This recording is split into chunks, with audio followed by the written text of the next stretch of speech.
My name's Lucy Clements and I'm the director of Lights in the Park.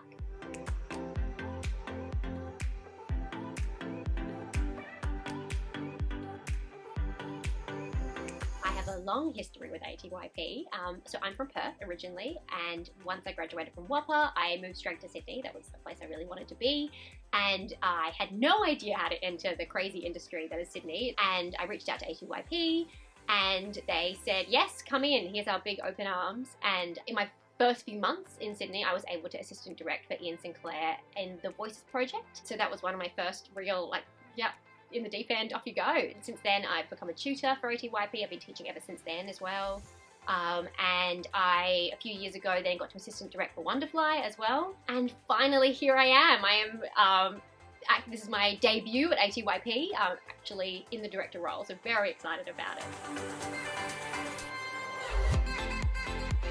There's so many things I'm really excited about in directing Lights in the Park. One of them is being in Western Sydney is really fantastic. I'm a Western Sydney director, I live in Parramatta, so it's so fantastic to be working with performers that we never see at ATYP. So that's one really exciting thing, is working with performers I've never met before, never seen in our classes before, has been so fantastic, and creatives up there as well.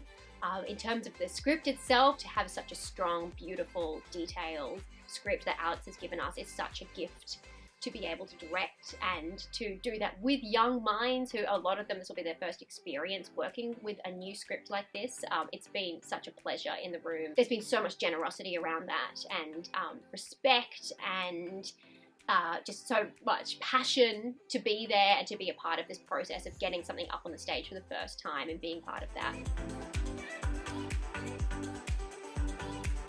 Well, one of the things I'm so excited about with Lights in the Park is it is about 13 young people. We've got a cast of age 14 to 17, which is just something you never see on stage. This is a really true, relevant, modern story for young people and by young people, as in the cast being by young people. So it's a young story. It deals with themes of coming of age beautifully. It deals with themes of grief and what it's like to lose someone for the first time in this world, which is a huge theme, and so beautifully and delicately dealt with in this play. Friendship, identity. Yes, I think coming of age stories it really does encompass it all. Identity as well, I think, is a big one. Coming to terms with your own identity, individualism, and being confident with that is a really big theme in there, and it really celebrates that. It celebrates the quirky. To begin with, to face some really big challenges we've dealt with already in this work, is this work was meant to go on last year, and it was cancelled due to the COVID-19 pandemic. So we haven't had live theatre in Sydney for a year, and we're still figuring out what that means or what it's going to look like to be back on stage again. So there has been huge challenges we've already faced even before the cast came into the picture. And then also at the moment we're dealing with 1 in 50-year weather events, where I should be in rehearsals right now, but we're not able to be because Penrith is such a zone for that at the moment for floods. So we've definitely dealt with all the natural disasters already with this play, and that has been a big challenge.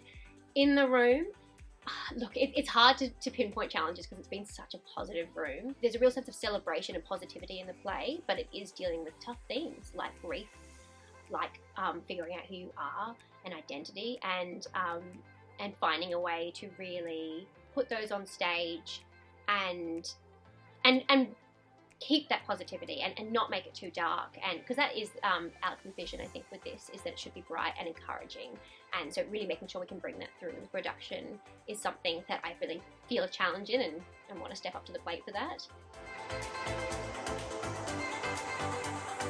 We had a chat about this question in rehearsals, and we all were like, oh, none of us party. We don't know how to party. We're all little introverts who hide at home in the rain.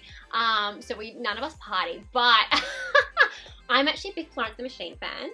I used to be her doppelganger, but I used to have a fringe and my hair used to be red. And it used to, I went to a Florence and the Machine concert once and I turned a corner and someone went, oh my God, and they really thought that I was her, and that was just the best moment ever. So I think The Dog Days Are Over, or one of those amazing Florence and the Machine songs will always get me up on a dance floor. Yeah. Please get down to Penrith and come see Lights in the Park at the Joan Sutherland Performing Arts Centre this April.